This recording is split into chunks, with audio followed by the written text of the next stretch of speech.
औज़ुबिल्लाहि मिनश्शैतानिर्रजीम बिस्मिल्लाहिर्रहमानिर्रहीम बिस्मि यसिर वला तुअस्सिर वतमम बिल खैर। अ, बकिया हिस्सा आज मुकम्मल कर लेते हैं मोल से और यील्ड से जो भी पोर्शन रहता था। इस टेस्ट का 70वां एमसीक्यूज मैंने आप लोगों को होमवर्क दिया था और आप में से बहुत सारे स्टूडेंट्स ने सॉल्व करके दिया था। What are the number of moles of oxygen atoms in 11 gram of carbon dioxide gas. इसको थोड़ा मैंने चेंज भी किया था, मैंने कहा what are the number of moles के बजाय मैंने कहा the number of oxygen atoms. यहाँ पर हमने एटम्स करके इसको दो सवाल बनाए थे। और 71 diamond which contain 6 gram in weight, इसमें एटम्स की तादाद कितनी, ये तीन सवाल आप में से स्टूडेंट ने भेजे। कुछ स्टूडेंट्स ने नहीं भेजा था, शायद उनको इसमें भी कंफ्यूजन थी, तो मैं ये भी यहाँ पर आकर सॉल्व कर लेता हूँ। और मैं भी इंशाल्लाह इसके बाद मजीद न्यूमेरिकल्स की कोई डिस्कशन नहीं करेंगे। जिन्होंने जितना सीख लिया था दैट्स वेल।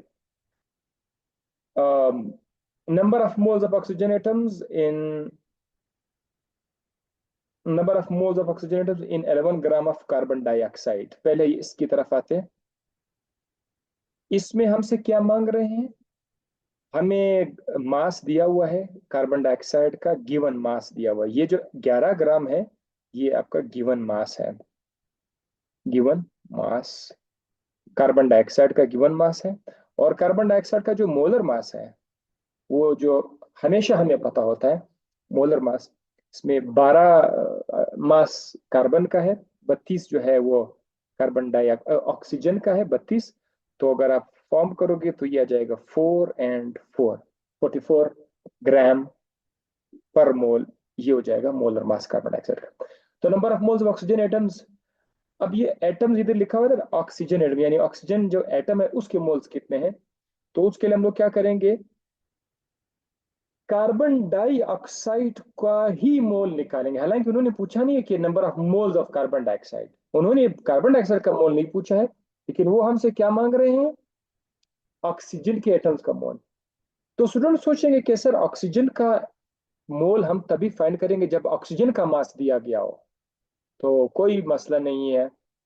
इस तरह के सवालात में जब उन्होंने कोई कंपाउंड दिया हुआ है, उस कंपाउंड का उन्होंने गिवन मास भी दिया हुआ है, तो आप लोगों ने वहां से वो पूछते हैं कि इस कंपाउंड के अंदर इस फलाने एटम के मोल्स कितने हैं। तो वो बहुत आसान है।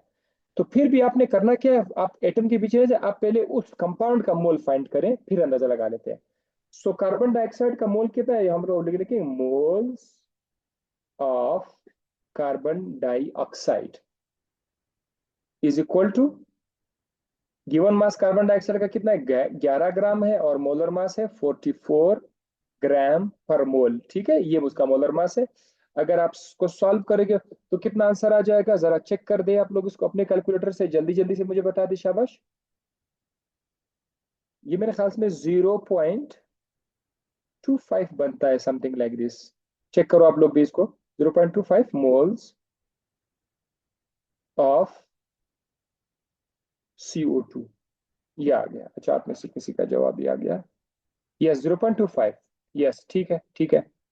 आप कैलकुलेटर अपने पास रखिएगा, मैं मजीद भी आपसे पूछता हूँ। ये वो चीज है जो हमसे नहीं पूछा गया था कि आप लोगों, हमसे पूछा था ऑक्सीजन के एटम के जो मोल है वो आप लोगों ने फाइंड करने हैं। तो अब हम क्या करेंगे, अब हम फार्मूला को देखेंगे। कार्बन डाइऑक्साइड का फार्मूला मैं इधर बड़ा सा लिख लेता हूं, ये है आपका CO2।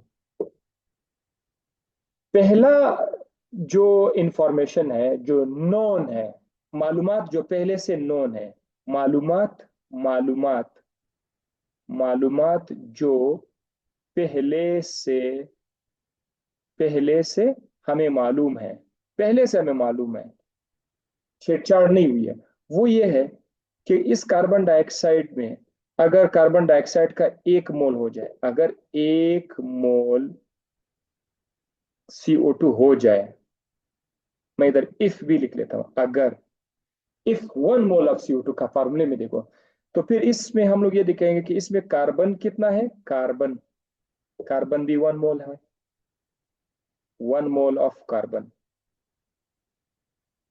आंखें बंद करके पता चल जाता है, कोई कैलकुलेशन नहीं है, खाली अपने फार्मूला को देखा, कार्बन की नीचे कोई नंबर तो नजर नहीं आ रहा है, नहीं नजर नहीं आ रहा है। तो उसका मतलब इस कार्बन डाइऑक्साइड के मॉलिक्यूल के अंदर कार्बन के एटम का मोल 1 है। कोई कैलकुलेशन हमने की नहीं की, डायरेक्ट पता चल गया। और आप लोगों ने ये चीज सीखनी है, इस तरह सोचना है आप लोगों ने। तो कार्बन डाइऑक्साइड का 1 मोल आपने देखा, उसके अंदर आपने खुद मालूम किया कि कार्बन का 1 मोल है। आपने कोई कैलकुलेशन की नहीं की, आपने कोई कैलकुलेशन नहीं की, बस ऐसे ही देखकर। अब ऑक्सीजन, इस पे तो ऑक्सीजन भी है, ऑक्सीजन भी है इसके अंदर, तो ऑक्सीजन भी है।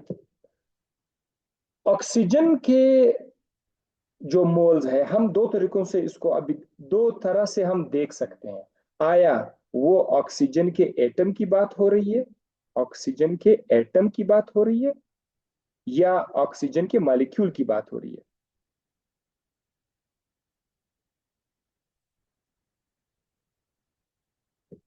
तो हम लोग इसी फार्मूला को देकर ऑक्सीजन के एटमों का मोल भी हम लोग बता सकते हैं विदाउट एनी कैलकुलेशन। तो ऑक्सीजन का एटम जरा चेक करो, ओ के नीचे क्या नंबर लिखा हुआ है? 2 लिखा हुआ है ना।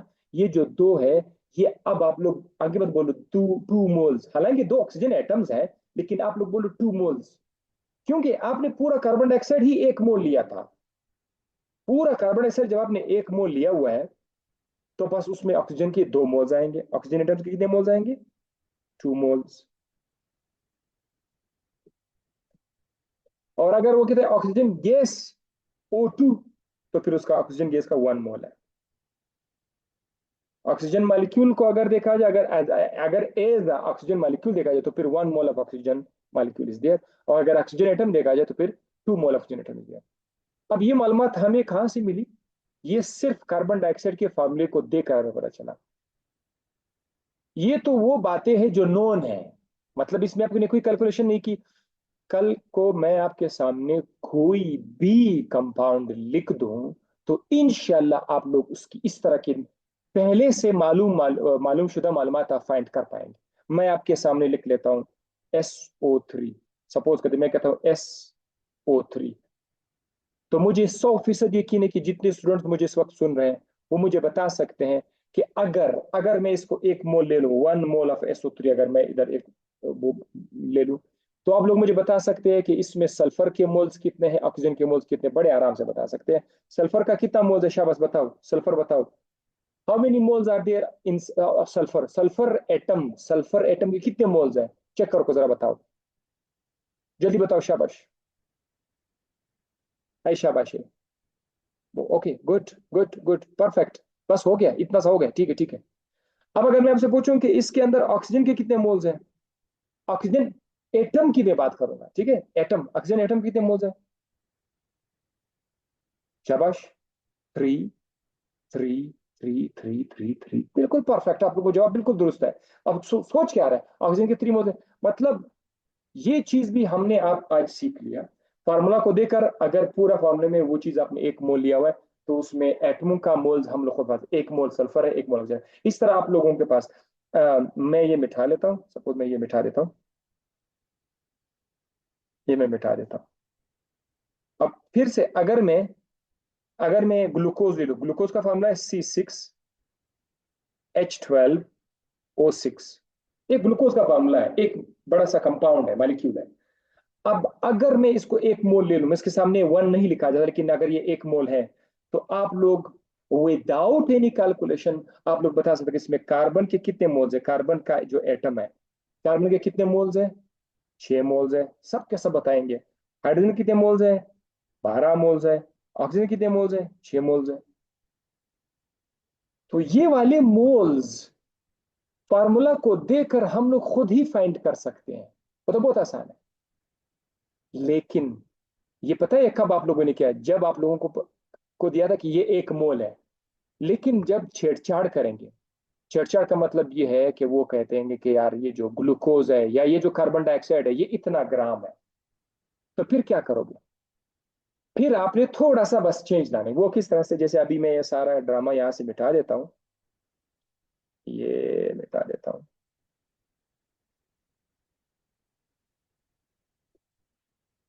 फिर आपने करना क्या है, अगर वो आपको एक कंपाउंड दे दे और आप से उस कंपाउंड के अंदर एटम के मोल्स को मांग ले, तो फिर आपने सबसे पहले उस कंपाउंड के मोल फाइंड करने हैं। जैसे आप लोगों ने carbon dioxide 11 gram carbon dioxide है, उससे मोल कितना आया, कार्बन डाइऑक्साइड के मोल आया 0.25 मोल्स। ये कार्बन डाइऑक्साइड के आ गए। अब आप लाजमी तौर पर पहले उन वैल्यूज को लाएंगे जो पहले से आपको मालूम है, उनको उनको सामने रखेंगे, तब ये आप फाइंड कर सकते हैं। तो हम ये लिखेंगे कि हमें पता है कि 1 मोल, 1 मोल, थोड़ा कलर भी चीज का चेंज कर लेता हूं। अब देखो, 1 मोल कार्बन डाइऑक्साइड में, 1 मोल कार्बन डाइऑक्साइड में, बात किस चीज की हो रही है, ऑक्सीजन की। वो आपसे कह रहे हैं 1 मोल कार्बन डाइऑक्साइड में ऑक्सीजन कितना मोल है, वो आपको पता है कितना मोल है एक। अगर मैं 1 मोल कार्बन डाइऑक्साइड ले लूं, पता है ना ऑक्सीजन एटम का, बिल्कुल भी आप लोगों को पता होगा, लाजमी तो पता होगा। That is 2 moles of oxygen atom. मैं जब ओ लिख लेता हूं, oxygen atom, 2 moles of oxygen atom. ये क्या चीज था, ये वाली मालूमात, ये इंफॉर्मेशन, ये आप लोगों को कहां से मिली? आप मुझे बताओ, ये मालूमात मैंने कहां से लाई? 1 मोल ऑफ CO2 के नीचे लिखा 2 मोल्स ऑफ ऑक्सीजन एटम, ये मुझे कहां से मिला ये मालूमात? बताओ जरा।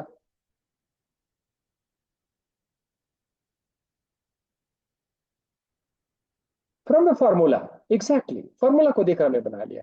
यस, फार्मूला से देखा। अब आगे मैंने करना क्या है, आगे मैंने वो जो छेड़छाड़ हुई है, 11 ग्राम जो कार्बन डाइऑक्साइड उन्होंने दिया था, उस 11 ग्राम से कितना मोल बना था? वो तो 0.25 मोल था ना।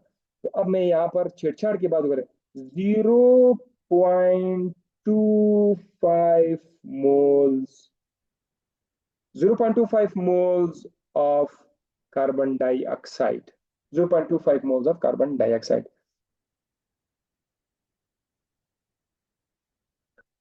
इसके नीचे भी मैंने क्या करनी है, लाइन ड्रॉ करनी है।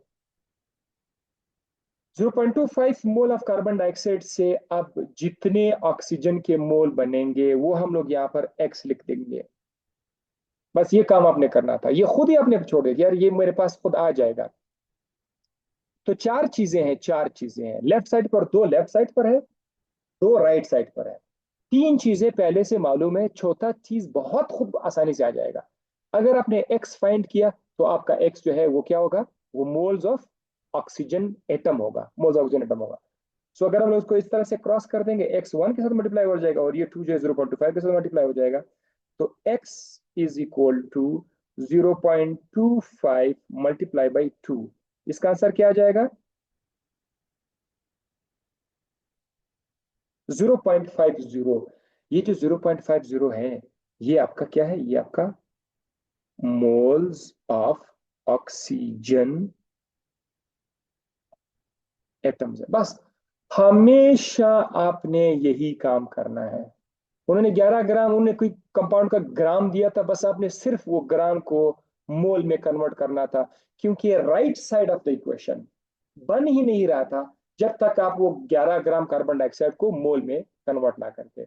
मोल में कन्वर्ट कर दिया तो अब आपका फार्मूला यूनिफॉर्म हो गया। फार्मूला में लेफ्ट साइड पर ऊपर कार्बन डाइऑक्साइड के मोल आ रहे हैं, इसी तरह से राइट साइड पर भी लाइन के ऊपर कार्बन डाइऑक्साइड के मोल आ रहे हैं। सो ये प्रॉपर रेशियो बनाना था, फिर ये काम हो जाएगा। अब मैं इस बात पे हैरान हूं कि एक बार स्टूडेंट को ये वाला चीज समझ आ गया ना, मैं बार बार आपको बताता हूँ, इसमें क्या कुछ नहीं था, मतलब बहुत सारा सिंपल है। अक्सर स्टूडेंट को समझ आ गया, कुछ स्टूडेंट्स रह गए जिनको अभी तक समझ नहीं है, तो मैं उनके साथ लड़ रहा हूँ ताकि उनके भी दिमाग में किसी तरीके से ये ठोस दूं।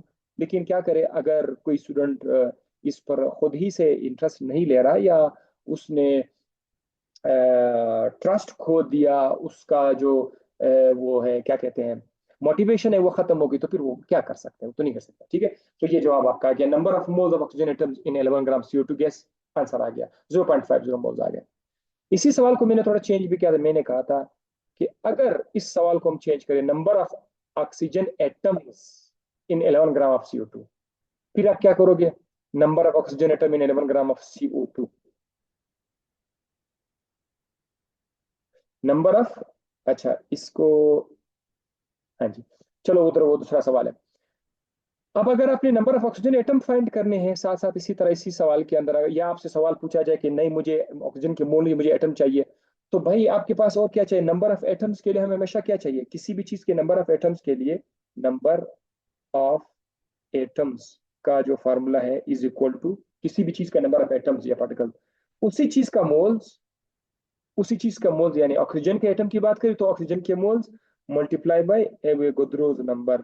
तो मोल्स अभी आप अभी अभी आपको मिले थे, आपने फाइंड करने हैं, आपको पहले से मालूम है 0.50 मल्टीप्लाई बाय 6.02 इंटू 10⁻23। आपके पास कैलकुलेटर होगा, आप सॉल्व कर दे, आंसर आ जाएगा। ये आपका आंसर है। यानी कल को अगर आपसे ये सवाल पूछा जाए कि number of oxygen atoms in 11 gram 11 gram of carbon dioxide, तो आप फिर भी मजबूर है कि ये स्टेप्स को आपको करना पड़ेगा। यानी ऑक्सीजन के एटम्स की तादाद फाइंड करने के लिए आपको ऐसी चीजें भी फाइंड करनी पड़ती है जो आपसे वो मांग नहीं रहे लेकिन वो आपको जरूरत है फॉर्मूले में। जैसे सबसे पहले आपने कार्बन डाइऑक्साइड का मोल फाइंड करना है, जैसे यहाँ पर आप लोगों ने मोल फाइंड कर दिया, ये काम आपने करना था। इसके बाद आपने ये वाला फार्मूला बनाना है, मैजिक फार्मूला। इधर से आपको ऑक्सीजन के मोल्स आ जाएंगे, मोल्स आने के बाद फिर जाकर आप उसको विगतो जबर के साथ मल्टीप्लाई करेंगे तो आपका आंसर आ जाएगा। अब इसी तरह से number of atoms in 6 gram of diamond. Diamond एक किस्म का पत्थर है जिसमें सिर्फ carbon carbon carbon carbon carbon carbon carbon carbon carbon carbon के बहुत सारे पत्थर है। वो जो पत्थर है उसका नाम है डायमंड, और वो 6 ग्राम का एक कतरा दिया हुआ है, 6 ग्राम का एक कतरा दिया हुआ है। कहते हैं इसमें डायमंड के कितने एटम्स हैं? तो डायमंड आपको पता है कि डायमंड कार्बन ही है और कुछ नहीं है। तो ये सवाल आपसे इस तरह भी पूछा जा सकता, नंबर ऑफ कार्बन एटम ऐसा भी पूछा जा सकता था, number of carbon atoms in 6 gram of diamond. 6 gram of diamond या 6 gram of carbon, no issue at all. अब आप, आपसे एटम पूछ रहे हैं, सबसे पहले आपके जहन में क्या आएगा कि मैंने पहले क्या मालूम करना है? अगर आपने फाइंड करने हैं number of number of carbon atom find करने हैं, आपके जहन में आएगा नंबर ऑफ कार्बन एटम्स। वो क्या चीज है जो आपके जहन में कि यार जब तक ये आ जाएगा तो मैं आगे जा सकता हूँ? क्या चीज आप सबसे पहले फाइंड करोगे? बताओ मुझे शाबाश, जल्दी करे भाई। अच्छा, फार्मूला। अच्छा ये पिछला जवाब था, ठीक है। सबसे पहले करना क्या पड़ेगा? मोल, बिल्कुल सही जवाब, मोल। और कोई है जो जवाब दे दे? और कोई है? Yes yes yes yes yes, mole mole mole mole mole mole को ही फाइंड करना पड़ेगा।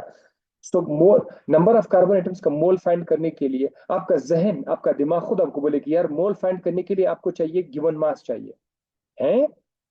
ओ माय गॉड, मुझे पहले मोल चाहिए लेकिन मोल के लिए देखो देखो, मोल मुझे चाहिए लेकिन मोल के लिए मुझे गिवन मास चाहिए। तो देखो गिवन मास आपको दिया हुआ है, गिवन मास इज गिवन। सो हम लोग यहाँ पर लिख लेते हैं गिवन मास कितना है 6 ग्राम, और नीचे क्या दे दूं? कार्बन का मास कितना है? 12 ग्राम। कार्बन का मोलर मास 12 ग्राम है। तो अगर आप 6 को 12 पे डिवाइड करोगे आंसर कितना आएगा? 6 को 12 पे डिवाइड करोगे ये आएगा 0.5, समथिंग लाइक दिस। हाँ, 0.5 moles of 0.5 moles of what? 0.5 moles of carbon. So ये तो आपके पास मोल्स का फार्मूला आ गया नंबर ऑफ कार्बन एटम्स के लिए। ये तो मोल्स आ गए, बस इसी मोल को मल्टीप्लाई कर लेते हैं किसके साथ? एवोगाद्रोस नंबर के साथ। सो हम लोग अभी क्या करेंगे, 0.5 को मल्टीप्लाई कर देंगे 6.02 इंटू 10⁻23 के साथ। आप मल्टीप्लाई करो, जो जवाब आएगा आपके टेस्ट में ऑप्शंस है ना, उन ऑप्शन में से एक आप सेलेक्ट कर लेंगे, तो ये आप लोग कर लेंगे, ये जो आंसर आ जाएगा। ये सवाल भी खत्म हो गया, ठीक है। Number of atoms in 6 gram of diamond. अच्छा इसके बाद मैंने आज ग्रुप में मैंने एक शेयर किया था कुछ क्वेश्चंस को बाद में करेंगे या टेस्ट के बाद में कर लेते हैं आई थिंक। चलो उसको टेस्ट के बाद ही कर लेते हैं, टेस्ट की तरफ वापस आ जाते हैं। ये वो वाले सवाल थे जो आज मैंने आप लोगों से ग्रुप में पूछे थे और ने ट्राई किया था, बहुत सारे ने जवाब दे दिया, दैट्स वेरी नाइस। तो मैं यहाँ पर आ जाता हूँ, कॉन्सेप्ट ऑफ मोल ये हो गया सारा। अ, अब यहाँ पर आ जाते हैं 72 पर, ठीक है। ये 72 एमसीक्यूज है। How many atoms are present in 1 mole of water? 1 mole पानी में, अब तो कमाल है, बट मजा आएगा आप लोगों को जब एक बार आपको चीज समझ आई। अब वो लोग वाटर का मोल भी उन्होंने दिया, 1 मोल ऑफ वाटर उन्होंने दिया हुआ है, या इसका मतलब ये कि कम से कम एक जान तो छूट गई, मोल फाइंड नहीं कर सके हम, नहीं कर लेंगे क्योंकि वाटर का उन्होंने मोल दिया हुआ है। ये सवाल वो लोग ऐसा भी दे सकते थे कि 1 मोल की वजह यहाँ पर लिख देते कि 18 ग्राम पानी में, या ये लोग ऐसा भी पूछ सकते थे। लेकिन इनका शुक्रिया कि उन्होंने पहले से मोल दिया हुआ है, हम लोग अभी उसी हिसाब से जाएंगे। बट अगर वो लोग मोल ना भी देते, अपनी मर्जी का कोई मास दे देते, तब भी हमारे लिए आसान है। हम लोग क्या कर लेते, सबसे पहले हम लोग उस मास से मोल बना लेते। 18 ग्राम दिया या 20 ग्राम पानी दिया था या 40 ग्राम पानी दिया था, हम उसे मोल फाइंड करके चले जाते। बहरहाल अभी इन्होंने मोल दिया हुआ है। अब कहते हैं कि 1 मोल पानी में कितने एटम्स हैं, कितने एटम्स हैं, जरा गौर कर ले। H2O, 2 hydrogen 1 oxygen. एक तो जरा, अगर आप पानी को एक सिंगल मॉलिक्यूल की नजर से देखोगे, पानी एक सिंगल मॉलिक्यूल, एक दाना, एक सिंगल मॉलिक्यूल अगर आप इसको देखोगे, तो इधर आपके पास कितने एटम्स हैं? 2 + 1, 2 हाइड्रोजन 1 ऑक्सीजन, 3 एटम्स हैं। 3 एटम्स हैं एक मॉलिक्यूल के अंदर। जरा सोचो, अगर आपको पता है कि एक मॉलिक्यूल में 3 एटम्स हैं, तो आप लोगों ने करना क्या है, टोटल मॉलिक्यूल्स फाइंड कर दो, उसको 3 से मल्टीप्लाई कर दो, टोटल मॉलिक्यूल्स, और कुछ नहीं करना है। तो we will find total molecules. Number of water molecules को फाइंड करने का फॉर्मूला क्या होगा? नंबर ऑफ वाटर मॉलिक्यूल्स को फाइंड करने का फॉर्मूला ये है, नंबर ऑफ किसी चीज का number, number of water molecules is equal to what multiply by what, what multiply by what. जब आप किसी चीज का नंबर फाइंड करते हैं, व्हाट मल्टीप्लाई बाय व्हाट, तो आपका आंसर होगा moles multiply by Avogadro's number. तो पानी का मोल्स तो पहले से दिया हुआ है, 1 है। सो एक को मल्टीप्लाई करेंगे 6.02 के साथ, आंसर वही 6.02 आएगा। सो 1 मल्टीप्लाई बाय 6.02 इंटू 10⁻23। ये तो आपके पास सिर्फ मॉलिक्यूल्स की तादाद आ गई, किसकी मॉलिक्यूल? वाटर के मॉलिक्यूल्स की तादाद, इतने सारे वाटर के मॉलिक्यूल है। अब जरा देखो, वो आपसे टोटल एटम्स मांग रहे हैं, तो आपने परेशान क्यों होना है? खाली आप ये देखो कि एक मॉलिक्यूल में कितने एटम्स हैं, 3 है, शाबाश। तो इसको 3 से मल्टीप्लाई करो, 3 से इसको मल्टीप्लाई करो, 3 मल्टीप्लाई बाई 6.02 इंटू 10⁻23। बात खत्म। अगर आप सॉल्व करोगे तो ये 18 समथिंग आएगा, लेकिन आप ऑप्शन में जरा चेक करो, उन्होंने मल्टीप्लाई भी नहीं किया हुआ इसको। ऑप्शन में वो ए पर जरा चेक करो, ए, दिस वन, ये वाला आपका करेक्ट ऑप्शन है।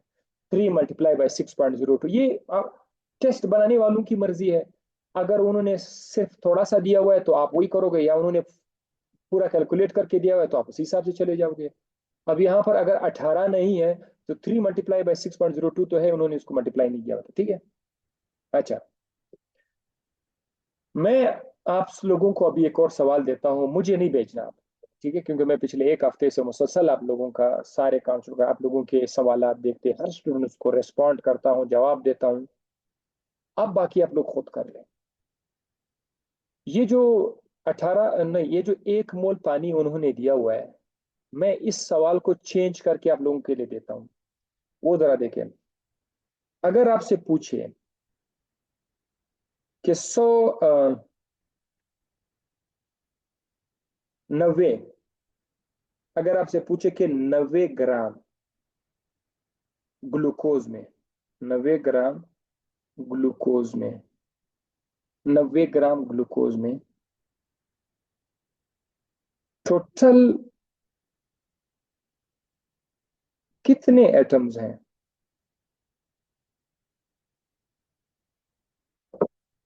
90 ग्राम ग्लूकोज में टोटल कितने एटम्स हैं? इसको खुद फाइंड कर ले। बल्कि चलो ये सवाल भी मैं, आप मुझे भेज सकते हैं अच्छी तरीके से लिख करके, मुझे स्क्रीनशॉट भेज दे मुझे। पेज पे लिखे, अभी नहीं बाद में, खूबसूरत लिखे फिर मुझे भेज दिए कि आपने किस तरह किया हुआ है। ठीक है, ओके। 6 ग्राम, अच्छा नेक्स्ट एमसीक्यूज है। 6 gram of hydrogen gas is, hydrogen gas का 6 ग्राम। जब आपको 6 ग्राम नजर आ जाए तो आपको फौरन याद आ जाए कि यार वैसे हाइड्रोजन का 1 मोल कितना ग्राम है? हाइड्रोजन गैस, हाइड्रोजन एटम नहीं, ये बहुत कंफ्यूजन है। हाइड्रोजन एटम या हाइड्रोजन गैस? अगर हाइड्रोजन गैस है तो वो H2 की बात हो रही है।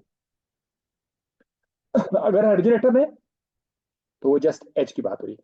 यहाँ पर H2 की बात हो रही है, hydrogen gas. Hydrogen gas H2 का 1 मोल का मास कितना है? 2 ग्राम है। 1 मोल का मास 2 ग्राम है। ये तो यार कम से कम आपके जहन में तो होना चाहिए, ये तो सबको बताइए 2 ग्राम है। अब ये पूछ रहा है कि भाई 6 ग्राम हाइड्रोजन गैस कितना मोल्स है? तो हम ये बोलेंगे कि भैया अगर 2 ग्राम 1 मोल है, हाँ 2 ग्राम अगर 1 मोल है तो 4 ग्राम 2 मोल हो जाएंगे, और 6 ग्राम 3 मोल हो जाएंगे। और क्या, बात खत्म। 6 ग्राम। एक ये तरीका हो, एक ये तरीका मैंने आपको बता दिया कि 3 मोल्स आएंगे। दूसरा तरीका क्या था? आप फार्मूला लगा दो। फार्मूला लगाने का तरीका क्या था? नंबर ऑफ मोल फाइंड करने के लिए आपने गिवन मास को मोलर मास में डिवाइड करना है। तो 6, आपका गिवन मास है ना वो 6 ग्राम दिया, 6 ग्राम हाइड्रोजन में। तो 6 ग्राम हाइड्रोजन गैस हो गया, ये 6 ग्राम गिवन मास है। हाइड्रोजन का अपना मोलर मास कितना है? 2 है। हाँ, 2 ग्राम पर मोल। सो कैसे करो, ये भी 3 आ जाएगा। सो बात ही खत्म। मतलब हर तरीके से आप सोच सकते हो, इस तरीके से भी प्रॉपर फार्मूला लगाकर भी 3 मोल आया। थोड़ा सा अगले अंदाज से सोचकर भी आपको समझ आया कि यार 6 ग्राम दिया हुआ है तो 2 ग्राम अगर 1 मोल है तो 4 ग्राम 2 मोल है, 6 ग्राम 3 मोल है, उतर भी जा सके। दोनों तरीकों से मैंने आपको बता दिया। काश कि जिन जिन स्टूडेंट्स की जो दिमाग की खिड़कियां हैं वो इसको भी एक्सेप्ट कर सके। तो इसमें राइट ऑप्शन कौन सा है? 3 मोल आपका राइट ऑप्शन है।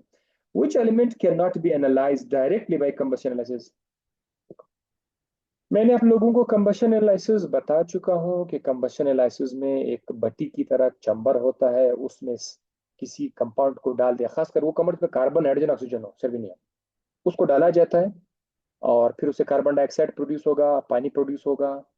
उस कार्बन डाइऑक्साइड से हम कार्बन की परसेंटेज मालूम करेंगे, और पानी से हाइड्रोजन की परसेंटेज मालूम करेंगे। ये हमने आपको पहले भी बताया था, अब दोबारा बताया। कहता है which element can not be analyse direct by combustion analysis.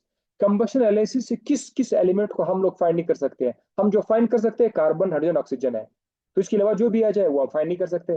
तो यहाँ पर ऑक्सीजन है, कार्बन है, हाइड्रोजन है। तो सल्फर जो है, सल्फर को हम लोग डायरेक्टली कंबशन एनालिसिस से फाइंड नहीं कर सकते हैं। तो ये जवाबों का दुरुस्त जवाब है। ऐसा unit the prefix nano means. अब ये जो नैनो का मतलब क्या है? नैनो का मतलब है 10 की ताकत -9। मिली का मतलब क्या है? मिली, मिली 10 रेज की पावर -3। माइक्रो का मतलब क्या है? 10 रेज की पावर -6। ठीक है, माइक्रो, मिली, नैनो, ये कुछ अल्फाज है जो आप लोगों को कभी कभी सामने आए। बड़े छोटे छोटे नंबर होते हैं, माइक्रो, मिली, नैनो। तो ये है, माइक्रो को 10 की -6 बोला जाता है, और नैनो को 10 रेज की पावर -9 बोला जाता है। 10 रेज पर -9, बहुत छोटा छोटा यूनिट है nano. Which of the following substance is used as a carbon dioxide absorber in combustion analysis? मैं आप लोगों को कंबशन एनालिसिस बता चुका हूं। अगर फिर भी कंबशन एनालिसिस के बारे में आपको कोई इश्यू है, मुझे टेक्स्ट कर दे कि सर कंबशन एनालिसिस एक बार फिर बता दो, मैं बताने के लिए तैयार हूं। बट आई होप कि आप लोगों को उस वीडियो में बता चुका हूं कि कंबशन एनालिसिस क्या है। तो ये कहा जाता है कि किस चीज को इस्तेमाल किया जाता है कार्बन डाइऑक्साइड को ले लेने के लिए। यानी ये लोग दरअसल ये कहना चाहते हैं कि कंबशन एनालिसिस में जो बटी है, जिसमें आप सैंपल डाल देते हैं, इतना तो हमें पता था कि आप सैंपल को जब जलाते हो, सैंपल आपका जल जाएगा, बर्न। इसके जलने से दो चीजें पैदा हो जाएंगी, कार्बन डाइऑक्साइड और पानी, ये पैदा हो जाएंगी। पानी से हम लोग हाइड्रोजन का परसेंटेज मालूम करेंगे, कार्बन डाइऑक्साइड से हम कार्बन का परसेंटेज मालूम करते हैं। अब ये थोड़ी सी इसमें कोई नई और बात है। वो कहते हैं कि कार्बन डाइऑक्साइड को किस चीज ने एब्जॉर्ब करते हैं, दरअसल इस भट्टी के अंदर, चंबर के अंदर एक और चीज भी हम लोग डाल देते हैं ताकि वो कार्बन डाइऑक्साइड को एब्जॉर्ब करे, कैच करे। ये ऐसा ना हो कार्बन डाइऑक्साइड गायब हो जाए, हवा में चला जाए, फिर हम लोग कैसे कार्बन डाइऑक्साइड को कैच करेंगे? कार्बन डाइऑक्साइड को पकड़ना होगा ताकि उससे कार्बन को मार पड़े। तो कार्बन डाइऑक्साइड को कैच करने के लिए हम लोग क्या इस्तेमाल करते हैं? पोटेशियम हाइड्रोक्साइड, ये चीज थे। अब देखो, अब आ जाते हैं। अब आपसे वो सवाल क्या मांग रहे हैं कि which ebullient substance is use as a CO2 absorber. CO2 absorber के लिए हम लोग ये चीज इस्तेमाल करते हैं, पोटेशियम हाइड्रोक्साइड, KOH। ठीक है। The number of moles of CO2 in 11 gram of gas is, 11 ग्राम का गैस है, मतलब वो CO2 गैस है, इसमें मोल्स कितने हैं? तो या बस करो, बस बस, अब तो ये मेरे से मजीद नहीं हो सकता, क्योंकि मैं थका नहीं हूं। लेकिन अगर अभी मैंने इसको ये समझा दिया तो मैं कहता हूँ कि मेरे सामने वो बैठे कौन है। इसीलिए ये सवाल एडवांस में आप लोग कर चुके हो, ठीक है। अगर फिर भी किसी स्टूडेंट से नहीं हो रहा है, जिस स्टूडेंट ने मुसलसल मेरे क्लासेस लिए हुए हैं, आज का आया हुआ है उसके मैंने मुसलसल डे वन से वेबसाइट से क्लासेस लिए हुए हैं, अगर वो इस सवाल को आज भी नहीं कर पाता, तो मैं आपको एक बात बताता हूँ। छोटा सा खड्डा बनाओ, खड्डा बनाओ, छोटा सा खड्डा बनाओ, उसके अंदर पानी डालो, उसके अंदर पूरा का पूरा पहले अपने आप को डूबने की कोशिश करो, लेकिन उस तरह से आप मर जाओगे। थोड़ा सा इतना करो कि अपना जो सर है ना वो उसके अंदर डाल दे, ठीक है, मतलब ये शर्म की बात है। 1 mole of ethane C2H6 and 1 mole of ethanol C2H5 have an equal।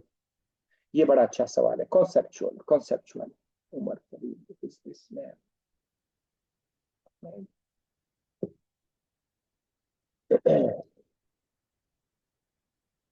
अच्छा, 1 mole of ethane C2H6 and 1 mole of ethanol।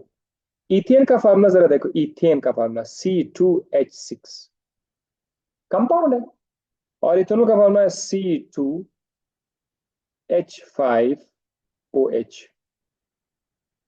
ये इथेनॉल का फार्मूला है। अगर ये दोनों एक एक मोल हो जाए, एक मोल, ये भी 1 मोल है, 1 मोल, और ये भी 1 मोल है,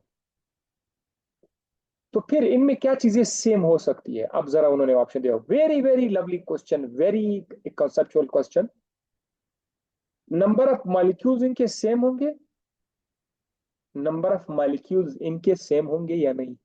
आप लोगों का जवाब क्या होगा? अगर इथेन भी 1 मोल है और इथेनॉल भी 1 मोल है, क्या इनके मॉलिक्यूल्स सेम होंगे? हमें पता है कि 1 मोल में मॉलिक्यूल्स की तादाद हमेशा सेम रहती है। तो दोनों में, इसके अंदर भी 6.02 इंटू 10⁻23, इसके अंदर भी 6.02 इंटू 10⁻23 इंटू 10⁻23 मॉलिक्यूल्स होंगे दोनों में। ये जवाब दुरुस्त है, नंबर ऑफ मॉलिक्यूल्स सेम होंगे, इक्वल होगा। बी ऑप्शन क्या कर, नंबर ऑफ एटम्स इनमें सेम होंगे, नंबर ऑफ एटम्स इनमें सेम होंगे? नहीं, इनमें नंबर ऑफ एटम्स सेम नहीं हो सकते हैं। इसकी वजह पता है क्या है?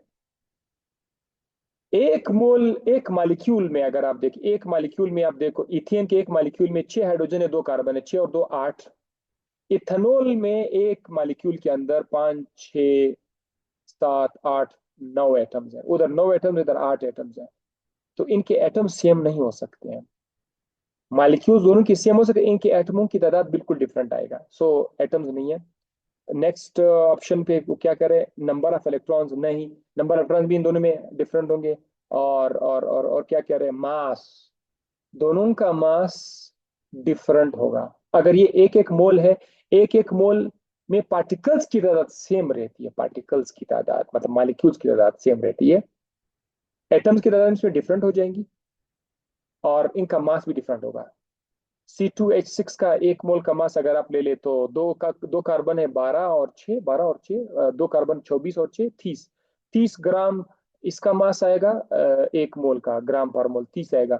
और C2H5OH में 2 कार्बन है, ये 24, 24 और 5 एकम 30, एक हाइड्रोजन 30 और 40 46।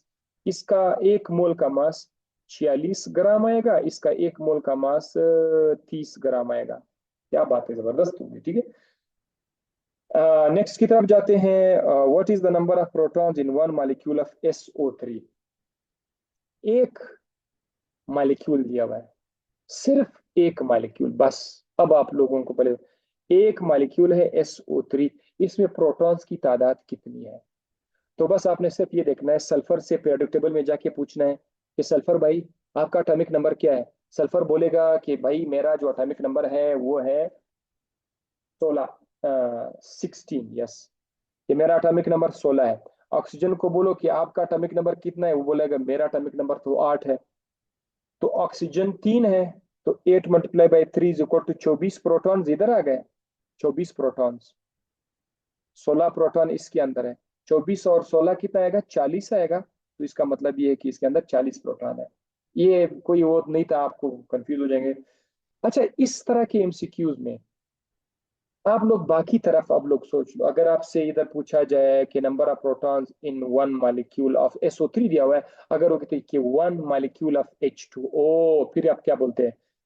काइंडली इसको अपने साथ चेक करो कि एक H2O में कितने प्रोटॉन, एक मॉलिक्यूल H2O में, एक मॉलिक्यूल H2O में कितने प्रोटॉन्स है, वो आप लोग फाइंड करके बता दें। द अच्छा, टाइम भी कम रह गया है, मैं दूसरा लिंक शेयर कर दूंगा। The mass of 1 mole of iodine, 1 mole iodine का वजन कितना है, मास कितना है 1 मोल का? तो पीरियोडिक टेबल में जरा चेक करें, आयोडीन का मास कितना है? आयोडीन का है 127। तो बस इधर 127 ढूंढना पड़ेगा, ये कुछ भी था ही नहीं। ये मतलब पीरियोडिक टेबल है, आपने कुछ मास याद किया हुआ है तो आपको पता है 127 ग्राम है। There is nothing special here. 81, कौन सा ज्यादा वजनी है? Which one will weigh more? Next lesson में आपको बता देते हैं, नेक्स्ट में। यस, भेज देता हूँ आपको, अभी लिंक भेज देता हूँ।